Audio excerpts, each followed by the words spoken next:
going on, everyone? It's Shadow Hero back again, once again, with another top 5 video. 2017 has been an amazing year for video games, and it got me thinking maybe I should do a top 5 best video games for this year. Keep in mind that this is my own personal opinion, so if you disagree with any of these choices, feel free to list your own top 5 games of 2017 in the comments. But anyway, we're not going to waste any time. Let's get this top 5 video started. Starting with number 5, we have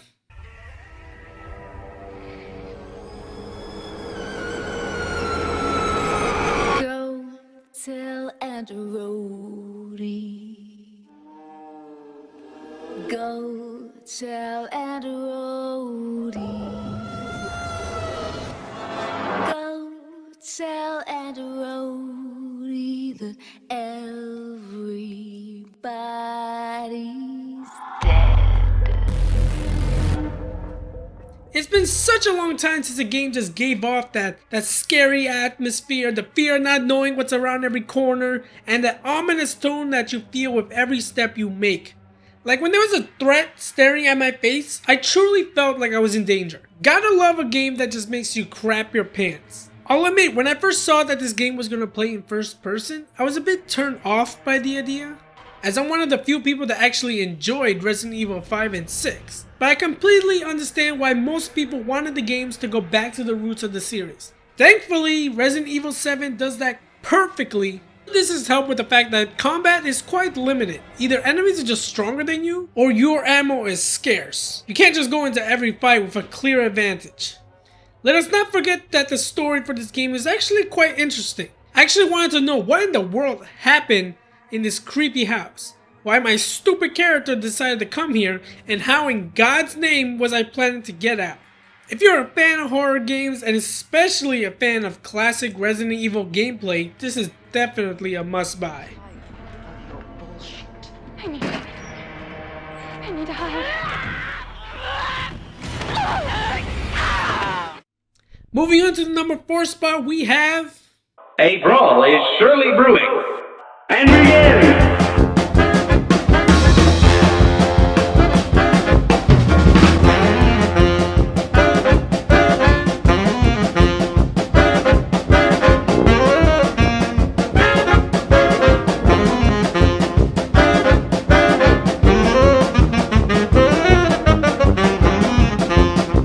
Whoever thought of using 1930s animation art style for a video game deserves an effing award. Like, who would think to do that? Genius! I mean, do I even need to say anything more about the art style? If this game's presentation does not attract you, you have to be blind. Cause there's just no way.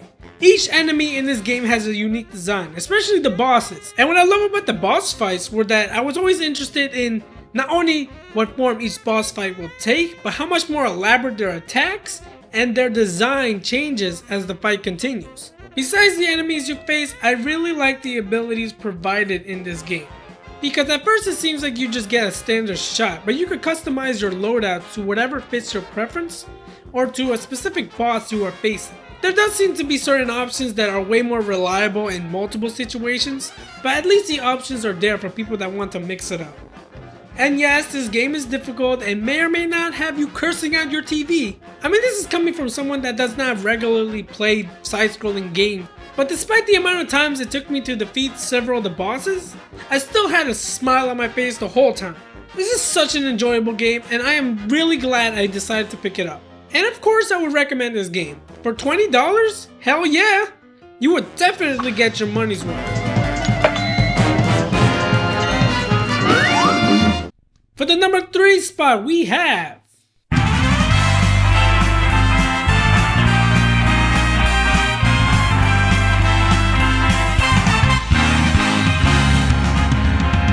Here we go, off the rails. Don't you know it's time to raise our sails? It's freedom like you never knew. Mario does it again.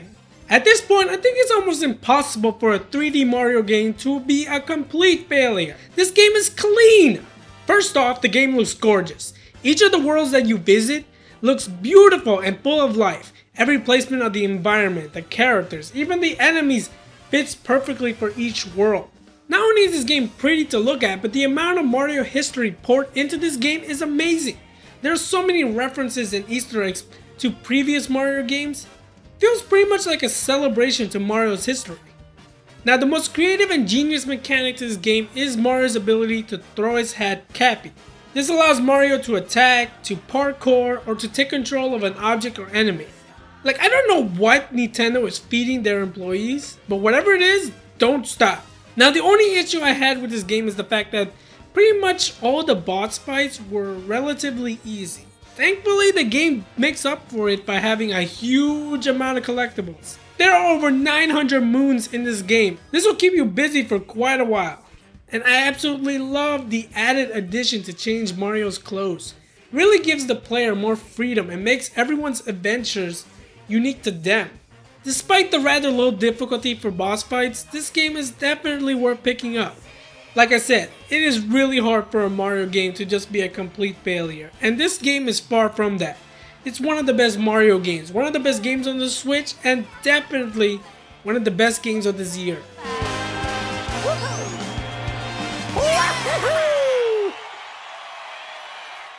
The number 2 spot goes to...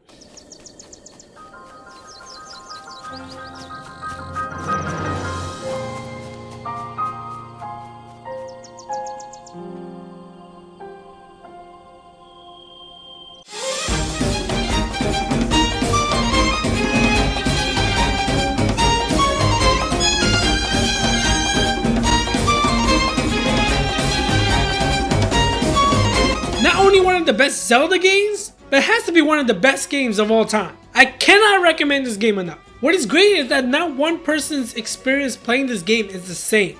The moment you are given freedom to go wherever the hell you want, you can literally do whatever the hell you want. Rather explore than continue with the story? Go right ahead. Or do you want to continue the story but want to investigate every single thing along the way? By all means. Or do you want to go balls to the wall and head straight for the final boss? Yes, you can. There's so much you can do. This world is gigantic. It is a little bit overwhelming to see the amount of things that you can do. And the possibilities don't stop there. Fighting enemies and completing puzzles can be done in a number of ways. Really just depends on how creative you can get. Now, what stopped this game from being number 1 was that the story was, for lack of a better term, weak. Or rather, it was forgotten by just the grand scope of the world. Don't get it twisted, I really like many of the characters. The scenes that you have with the champions and especially with Zelda were amazing to look at and really dove into their character. And there were many other characters that you met throughout the game that actually had some personality to them. Just really wish that there were more time to spend with them.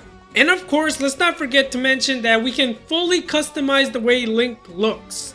It's nice to see that Nintendo is truly starting to embrace customization in each of their games. There are a huge number of clothes options for Link, each having a unique design and ability.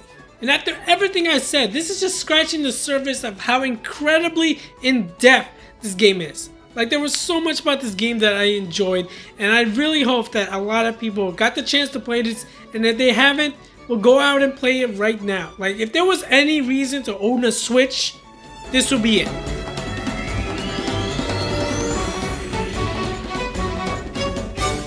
Now, before we move on to the number 1 spot, I have one honorable mention, and it is South Park: The Fractured Butthole. I did not expect to enjoy this game as much as I did, let alone have it be one of my favorite games of 2017. What is funny is that I actually planned on canceling my pre-order of this game, but forgot and decided, you know what, I did not play the first game, so let's give this game a try. And to my surprise, I could not put this game down.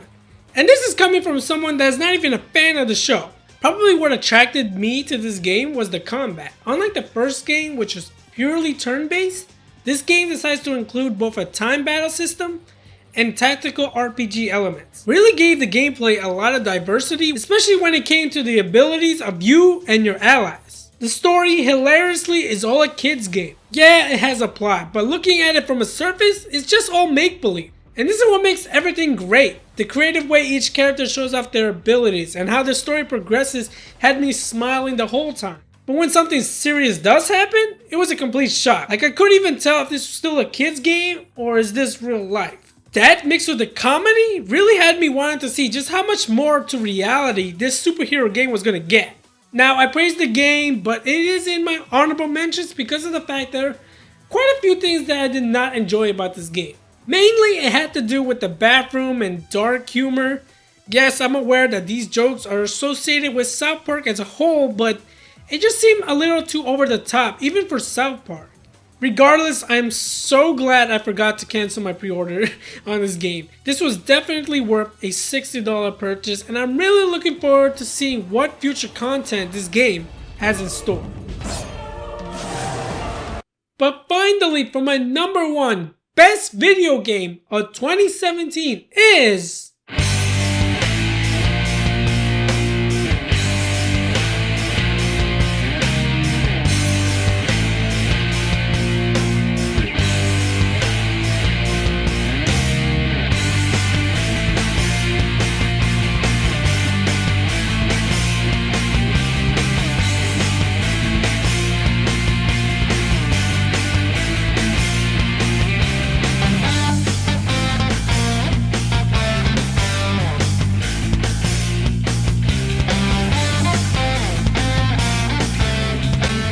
I cannot express how much I love this game. Like, you think you know, but you don't. The moment I started this game, I just could not put it down. It takes a lot for a game to just hold my attention and constantly have me coming back for more and more and more. And this game did that to the extreme. The music alone for this game is worth the full price of admission. When you first hear the tracks during the first Persona summon, during the first boss, even when you're just walking around the city, it just gives you goosebumps and you cannot help but just jam to the beat. It feels so good. The story was incredibly engaging, and it was helped with the fact that many of the characters were interesting and for the most part likable. There were plenty of moments for each of the characters to be funny, to be quirky, to be smart, and to be incredibly cool. Even the characters that just seemed like complete jerks slowly grew on me, and I was even starting to get interested to see just where the story was going to take them. And of course, I had to mention that this game has quite a good selection of waifus to go along with it. Moving on, the gameplay is pretty much similar to previous Persona games in the series, turn-based RPG. But what I love about this game is that the fights feel much more dynamic. The detail on your characters, the depiction of all the personas, the reaction of the enemy's attack, and even when they're on their last bit of health, all the detail that went into this made each encounter so much more satisfying. On top of all of this, the UI is designed beautifully. I'm sure you've seen it, the iconic red and black art style. In fact, many of the menus are just appealing to look at. It really just adds some nice charm to the game. Again, I cannot stress enough how much I fell in love with this game. And I was trying immensely hard to find just something that I did not like about it. And I still can't. And I know it's there. But maybe I'm just such a huge Persona fan, or I'm just so caught up in the hype that I can't see it. But you know what? I don't care. Even if I did see it, it doesn't matter. Everything about this game I fell in love with. The story, the gameplay, the characters, the art style, and especially the music are all fantastic. Persona 5 has to be one of the best games I've played in a long time, and it is without a doubt, in my opinion, the best game of 2017.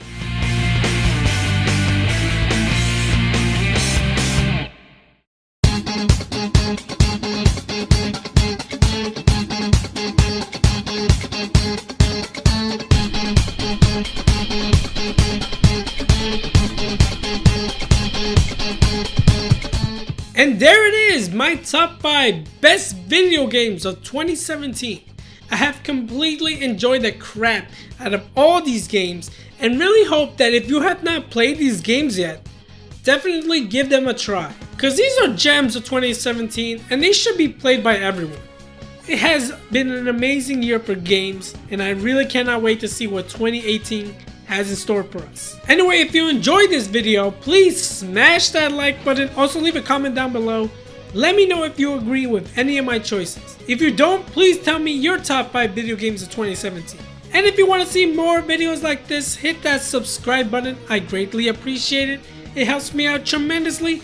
Anyway, I want to thank you all so much for watching. Have a great day and I will catch you all later. Peace.